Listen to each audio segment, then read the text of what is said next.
అందరికీ నమస్కారం. ధనుర్మాసంలో వరుసగా 11 రోజులు పిండి దీపం వెలిగిస్తే మీ తలరాతనే మార్చేస్తుంది. విపరీతమైన ధనయుగం.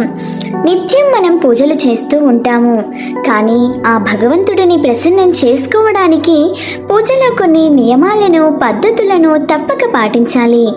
దీపం పెట్టడం అంటే నూనె పోసి వత్తులను వేసి దీపం వెలిగిస్తే సరిపోదు. ఒక్కో రకమైన దీపానికి ఒక్కో రకమైన ఫలితాలు ఉంటాయి.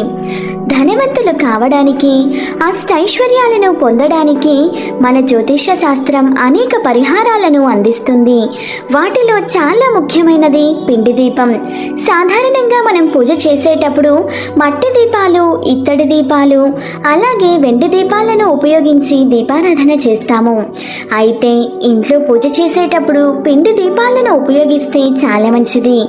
జ్యోతిష శాస్త్రంలో పిండి దీపము అనేది చాలా శక్తివంతమైనది. ప్రత్యేకించి విష్ణువుకు ప్రీతికరమైన ఈ ధనుర్మాసంలో ఇంట్లో పూజ చేసేటప్పుడు పిండి దీపం వెలిగిస్తే మీ జీవితంలో ఉన్న సమస్యలన్నీ తొలగిపోతాయి. పిండి దీపం వెలిగించడం వల్ల లక్ష్మీదేవి అనుగ్రహం పొంది ధనవంతులు అయ్యే అవకాశాలు సుసంపన్నంగా ఉంటాయి. మీ మనస్సులో ఉన్న కోరికలు త్వరగా నెరవేరాలని, మన కుటుంబానికి ఎలాంటి కష్టాలు రాకుండా ఉండాలని పిండి దీపాలు వెలిగిస్తూ ఉంటారు. అయితే ఈ ధనుర్మాసంలో 11 రోజుల పాటు వరుసగా మీ ఇంట్లో పూజ చేసి పూజలో పిండి దీపాలు వెలిగిస్తే ఎంతటి కష్టమైన సమస్యలైనా సరే వెంటనే పరిష్కారం అవుతాయి. మీరు ఏది అనుకున్నా సరే అది తప్పక నెరవేరుతుంది. 3,000,000 దేవతల ఆశీర్వాదం లభిస్తుంది.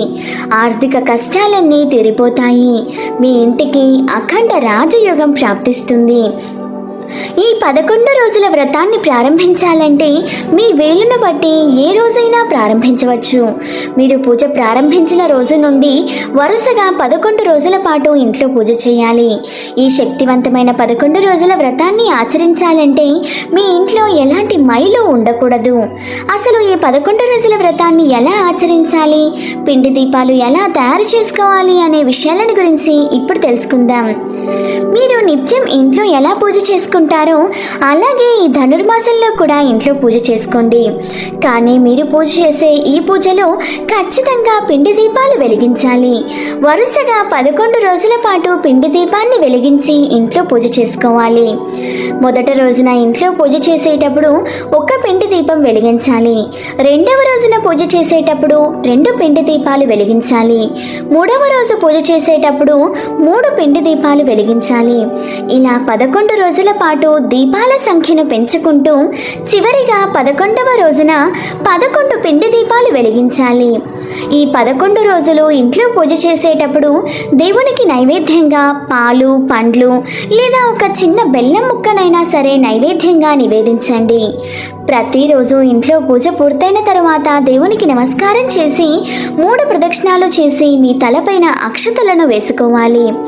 అసలు ఈ పిండి దీపాలు ఎలా తయారు చేసుకోవాలంటే బియ్యం పిండి కానీ గోధుమ పిండి కానీ తీసుకొని అందులో కొద్దిగా బెల్లం తురుము వేసుకొని కొన్ని పచ్చి పాలు కానీ నీళ్లు కానీ పోసి ముద్దలాగా కలిపి పిండి ప్రమిదలను తయారు చేసుకోండి.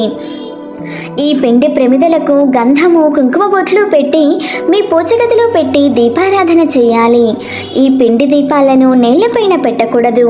ఏదైనా ఒక ఇత్తడి ప్లేట్లో కానీ తమలపాకు మీద కానీ పిండి దీపాన్ని పెట్టి అందులో ఆవు నెయ్యి కానీ నువ్వుల నూనె కానీ పోసి వత్తులను వేసి దీపం వెలిగించాలి.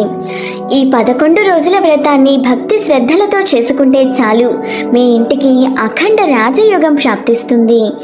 ఈ వ్రతాన్ని ఆచరించే స్త్రీలు కాళ్ళకు పసుపు రాసుకొని నుదుటిన, పాపిటిన కుంకుమ బొట్టు పెట్టుకొని నిండు ముత్తైదువులాగా తయారవ్వాలి. వరుసగా 11 రోజులు ఇంట్లో ఇలా పూజ చేసుకోవాలి. ప్రతిరోజు ఇంటిని శుభ్రం చేసుకొని ఇల్లంతా పసుపు నీళ్లు చల్లుకొని పూజ చేసుకోవాలి. ఈ వ్రతాన్ని ఆచరించే వాళ్ళు 11 రోజుల పాటు మాంసాహారానికి దూరంగా ఉంటే చాలా మంచిది. పూజలో పిండి దీపాలను వెలిగిస్తూ 11 రోజులు ఇంట్లో పూజ చేసుకుంటే ఖచ్చితంగా మంచి మార్పును మీరే గమనిస్తారు. మీ ఇంటికి మంచి రోజులు ప్రారంభమవుతాయి. అయితే వరుసగా 11 రోజుల పాటు ఇలా రోజు పిండి దీపం వెలిగించి ఇంట్లో పూజ చేయలేని వాళ్ళు ప్రతి శనివారం రోజున ఇంట్లో పూజ చేసి పూజలో 2 పిండి దీపాలు వెలిగిస్తే అఖండ రాజయోగం లభిస్తుంది. విలాసవంతమైన జీవితాన్ని పొందుతారు. కలియుగ ప్రత్యక్ష దైవమైన శ్రీ వెంకటేశ్వర స్వామి వారికి పిండి దీపం అంటే చాలా ఇష్టం. కాబట్టి ప్రతి శనివారం రోజున ఇంట్లో పూజ చేసేటప్పుడు పిండి దీపంలో దీపారాధన చేస్తే కోరిన కోరికలు నెరవేరుతాయి. మీ ఇల్లంతా ఐశ్వర్యంతో నిండిపోతుంది. ఇక మీరు దేవాలయానికి వెళ్ళినప్పుడు కూడా పిండి దీపం వెలిగించడం వల్ల ఎంతో పుణ్యం లభిస్తుంది. మీకు అప్పుల సమస్యలు ఉంటే ఏదైనా హనుమాన్ ఆలయంలో ఒక పిండి దీపం వెలిగించండి. అదే గణపతి గుడిలో పిండి దీపాలు వెలిగిస్తే మీ కుటుంబం అంతా ఆయురారోగ్యాలతో సిరి సంపదలతో నిండి ఉంటుంది. తరచూ ఆర్థికంగా నష్టాలు వస్తుంటే శనిదేవుని ముందు పిండి దీపం వెలిగించండి. వెంకటేశ్వర స్వామి దేవాలయంలో పిండి దీపం వెలిగిస్తే సకల పాపాలన్నీ నశిస్తాయి. మీ జాతకంలో ఉన్న దురదృష్టం మొత్తం తొలగిపోయి అదృష్టం పడుతుంది. అపారమైన సంపద లభిస్తుంది. ఈ ధనుర్మాసంలో ఇంట్లో నిత్య దీపారాధన చేసేటప్పుడు పిండి దీపారాధన చేస్తే సర్వ సౌభాగ్యాలు కలుగుతాయి. అయితే పూజ పూర్తయిన తరువాత ఈ పిండి దీపాలు ఏం చెయ్యాలనే సందేహం కొంతమందికి వస్తుంది. పిండి దీపాలు కొండెక్కిన తరువాత వీటిని ప్రసాదంలాగా మనం స్వీకరించవచ్చు, లేదా గోమాతకు తినిపిస్తే చాలా చాలా మంచిది. మాకు దగ్గరలో గోవులు లేవు అనుకునేవారు దీపాలను శుభ్రమైన నీటిలో కలిపి మొక్కలకు పోసేయవచ్చు. నువ్వుల నూనెతో దీపారాధన చేస్తే సమస్త దోషాలన్నీ తొలగిపోతాయి. కొబ్బరి నూనెతో దీపారాధన చేస్తే అప్పుల సమస్యలు తీరిపోతాయి. వేప నూనెతో దీపారాధన చేస్తే మంచి ఆరోగ్యం లభిస్తుంది. అలాగే పూజలో ఉపయోగించే పువ్వులు కూడా చాలా ముఖ్యం. పూజలో మల్లె పూలను ఉపయోగిస్తే అనారోగ్య సమస్యలన్నీ తొలగిపోయి మంచి ఆరోగ్యం ప్రాప్తిస్తుంది. చామంతి పూలతో పూజిస్తే జీవితంలో సుఖ సంతోషాలు లభిస్తాయి. గులాబీ పూలతో పూజ చేస్తే ఐశ్వర్యం ప్రాప్తిస్తుంది. వ్యాపారాల్లో లాభాలు వస్తాయి. నిత్య దీపారాధన చేసేటప్పుడు వత్తుల సంఖ్య కూడా చాలా ముఖ్యం. 2 వత్తులతో దీపారాధన చేస్తే సుఖ సంతోషాలు లభిస్తాయి. 3 వత్తులతో దీపారాధన చేస్తే అష్టైశ్వర్యాలు కలుగుతాయి. 4 వత్తులతో దీపం వెలిగిస్తే పేదరికం దూరమవుతుంది. 5 వత్తులతో దీపం వెలిగిస్తే డబ్బు కష్టాలు తొలగిపోయి ధనలాభం వరిస్తుంది. వీడియో నచ్చితే ఒక లైక్ చేయండి. ఇటువంటి మరెన్నో మంచి వీడియోస్ కోసం ఒకసారి మన ఛానల్ని విజిట్ చేసి సబ్స్క్రైబ్ చేసుకోండి. Thank you for watching.